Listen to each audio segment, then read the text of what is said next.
Vous m'entendez? Oui, c'est bon. Voilà, comme je suis un grand anxieux, j'ai apporté mon petit micro-ordinateur au cas où il y aura un bug informatique. Vous m'en excuserez. Donc, je vais essayer de vous parler un petit peu de la prise en charge de la douleur à Madagascar et pourquoi pas plus tardivement donc en Afrique. Comme vous le savez, je vais pas revenir sur les chiffres du cancer. La majorité des cancers sur Madagascar donc, touchent la population féminine. Ce qu'on sait, et ce qui a été dit ce matin, c'est que le cancer fait peur. Alors bien évidemment, il fait peur parce qu'il est jugé incurable, mais on peut peut-être se poser la question de savoir aussi s'il ne fait pas peur parce qu'il est accompagné de cette notion de douleur. On sait que le cancer, quand on a un cancer, on a de fortes chances effectivement d'avoir mal. Je vous rassure, on ne voit pas très bien la diapositive, c'est un petit dessin humoristique, tous les médecins ne sont pas comme ça. Il sort de tiroir en fait un cercueil.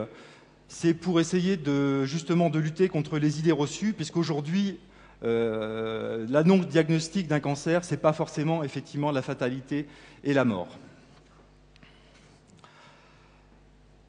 Globalement, la douleur accompagne 70% des cancers. On sait que 90% des cancers sont susceptibles de répondre à des traitements antalgiques bien conduits. Les causes de ces douleurs sont diverses. Tout d'abord, l'évolution tumorale, c'est évidemment la cause la plus fréquente, mais ça n'est pas la seule.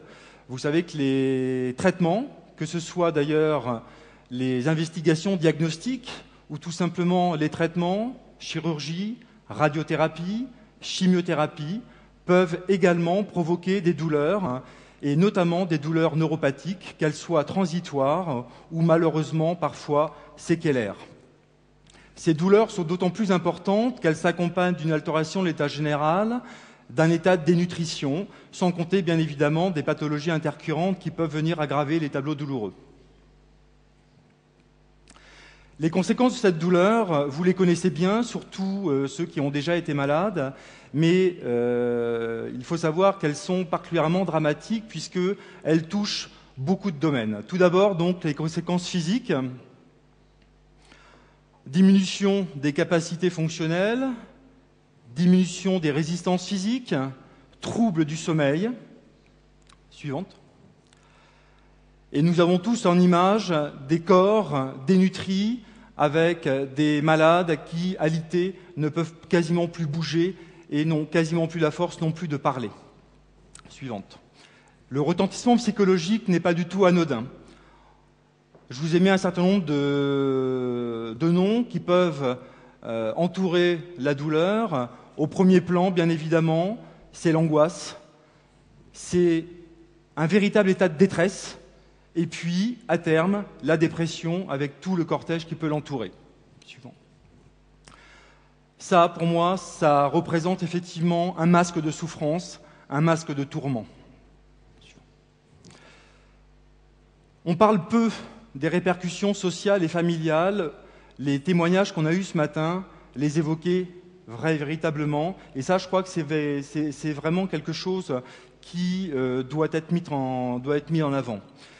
Non seulement il y a une rupture au niveau professionnel, mais le cancer et la douleur du cancer va progressivement rompre les liens affectifs qui existent autour de la famille, va induire des difficultés au niveau du couple, va pouvoir également avoir une répercussion personnelle importante sur l'image de soi, et sur la vision en fait de notre propre personne. Sans parler effectivement des pertes d'autonomie et du sentiment de pesanteur, de poids qu'on représente pour les autres membres de la famille. Et puis on peut aussi avoir des répercussions spirituelles, même si elles sont plus rares, mais il y a des gens qui tout d'un coup perdent tout repère et vont jusqu'à mettre en question leurs valeurs religieuses. Suivante. Donc vous l'avez compris, la douleur du cancer, c'est un phénomène qui est complexe, qui est véritablement pluridimensionnel et qui concerne l'individu en fait dans son intégralité. Dans tous les cas, le message important, c'est que cette douleur, elle est non seulement inutile, mais elle est destructrice et ravageuse. Lentement, la douleur du cancer tisse sa toile comme une araignée et enferme les gens dans la maladie. On a donc affaire à une douleur qui est totale et une souffrance totalement globale. Alors, Douleurs sans frontières, c'est une ONG qui a été créée en 1996 par un médecin, dont vous avez la photo ici, qui s'appelle Alain Séry. Aujourd'hui, Douleurs sans frontières intervient dans une dizaine de pays dans le monde et a un objectif simple, c'est d'essayer de mettre à disposition des populations des pays en voie de développement les mêmes possibilités thérapeutiques que dans les autres pays pour pouvoir soulager la douleur et prendre en charge la souffrance. L'action de DSF va toujours s'inscrire en partenariat avec la politique ministérielle du pays concerné et en fait à deux axes. Le premier axe, c'est véritablement une action de terrain auprès des malades et des soignants. Et le deuxième axe, ça va être la formation. Plus de 60% de nos actions concernent uniquement des actions de formation. Aujourd'hui, Douleurs sans frontières, c'est 25 000 personnes qui ont bénéficié de soins et c'est plus de 10 000 heures de formation à travers le monde. Le combat de DSF, c'est comme vous l'avez compris, soulager la douleur et notamment les populations indigentes et les populations les plus vulnérables. C'est soigner tous ceux qui souffrent, c'est redonner de la dignité aux malades et c'est préserver leur vie partout où elle est menacée. Les techniques qu'on peut utiliser, ça commence d'abord par l'évaluation. Reconnaître la douleur, c'est déjà le premier pas à faire.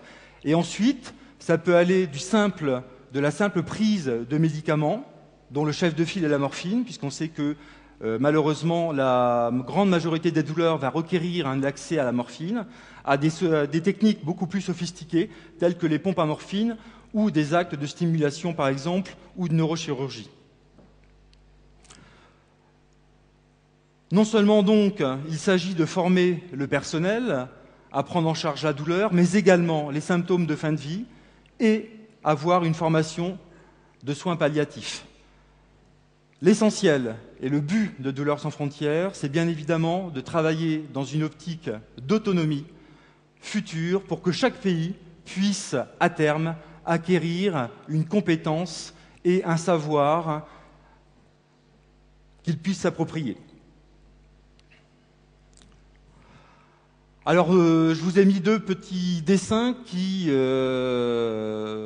sont assez révélateurs de la difficulté d'accès aux antalgiques. Alors, je ne sais pas si on les voit très bien à l'écran. Le premier dessin, c'est une pancarte avec marqué morphine en haut de la pancarte, avec le malade qui supplie le médecin de bien vouloir lui donner la gélule. Et puis, le deuxième, c'est un petit peu dans cet ordre-là. J'espère que ces caricatures seront bientôt de l'ordre du passé. Alors à Madagascar, qu'est-ce qu'on a fait déjà?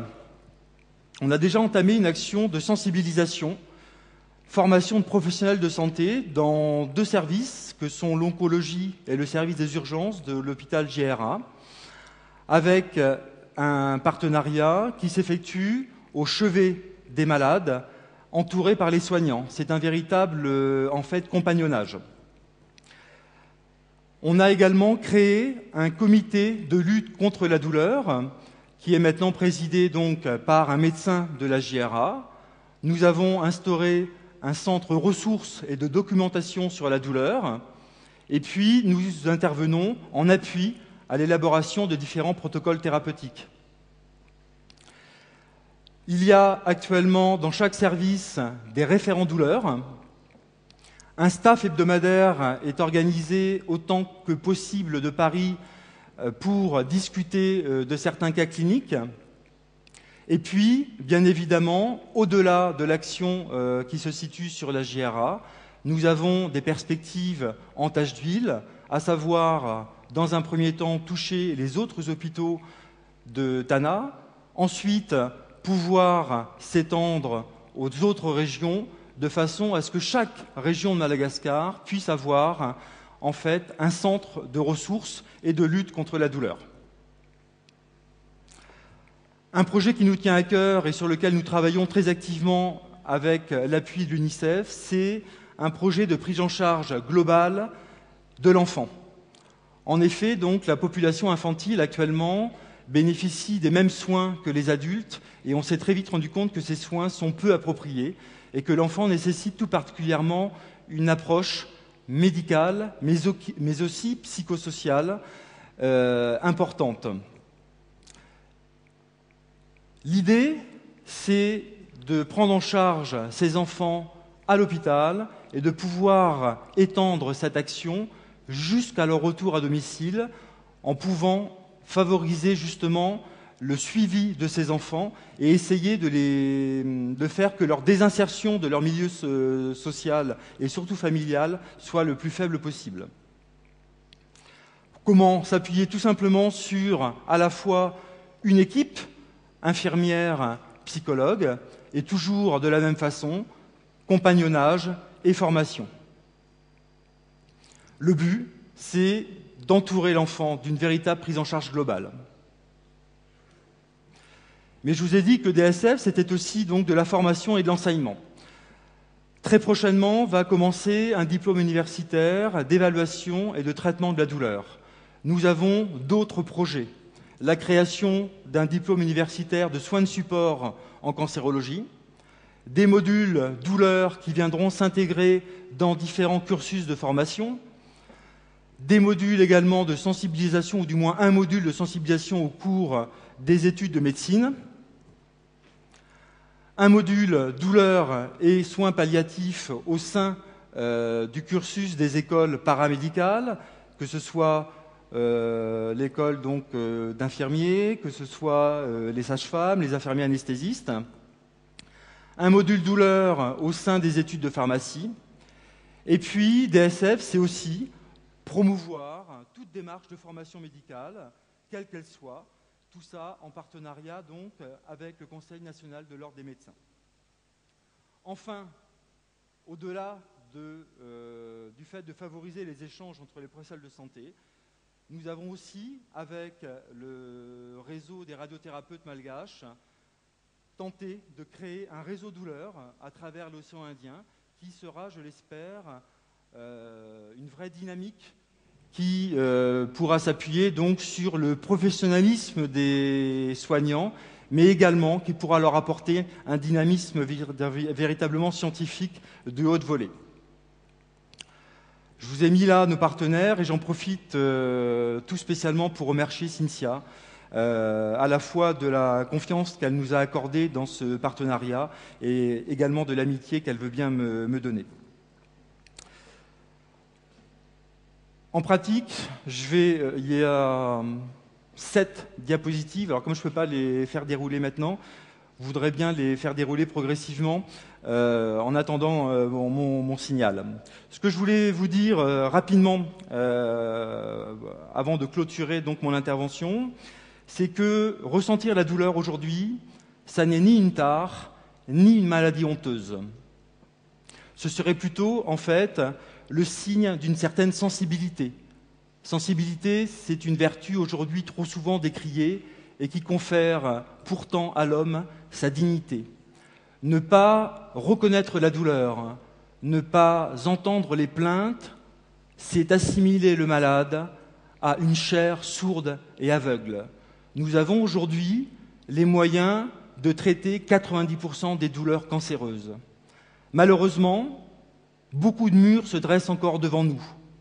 L'ignorance, l'incrédulité, le déni, toutes ces croyances qui font que on pense que les antalgiques sont des produits dangereux.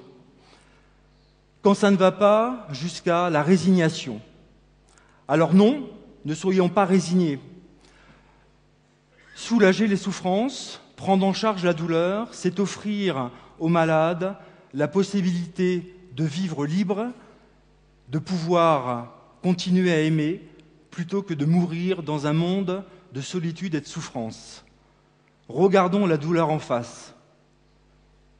Écoutons notre cœur, unissons-nous. Là où il y a une volonté, il y a un chemin. Vous pouvez y aller.